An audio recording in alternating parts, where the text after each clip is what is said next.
Hi అండి, welcome to my channel. ఈరోజు మీకు ఇంట్లోనే బేబీ సిర్లాక్ ఫుడ్ అనేది ఎలా తయారు చేసుకోవాలో కోసం నేను ఒక గ్లాస్ ఆఫ్ రైస్, మినప్పప్పు, పెసరపప్పు, కందిపప్పు తీసుకున్నాను అండ్ బాదం, జీలకర్ర కూడా తీసుకున్నాను. ఇప్పుడు ఒక బాణీ పెట్టుకొని దాంట్లో ఈ పప్పులన్నీ ట్రాన్స్ఫర్ చేసుకొని కొంచెం లైట్ బ్రౌన్ వచ్చేంత వరకు వేయించుకోవాలండి.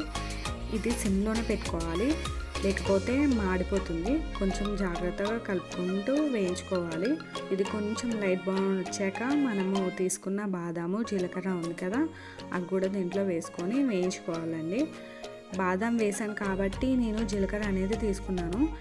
ఈ జీలకర్ర ఎందుకు తీసుకున్నానంటే పిల్లలకి బాదం వేసాం కాబట్టి తొందరగా అరగదు. సో అది తొందరగా అరగడం కోసం జీలకర్ర అనేది యాడ్ చేసుకున్నాను.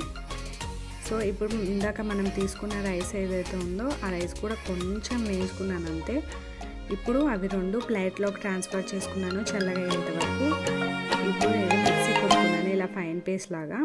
అండ్ రైస్ కూడా చల్లారిన తర్వాత ఇలా మిక్సీ కొట్టేశాను.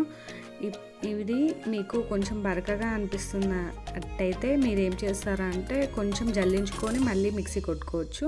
ఇలా ఒక బౌల్లోకి రెండు మిక్స్ చేసుకున్న తర్వాత ఒక బౌల్ తీసుకొని దాంట్లో పాలు వేడి చేసుకోవాలి.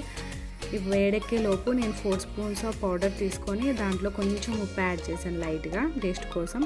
అండ్ గ్లాస్ ఆఫ్ వాటర్ తీసుకొని ఇది మిక్స్ చేసుకోవాలి. ఇంతలోపు పాలు వేడెక్కిపోయి సో ఇప్పుడు ఇది దాంట్లోకి ట్రాన్స్ఫర్ చేసేసుకున్నాను.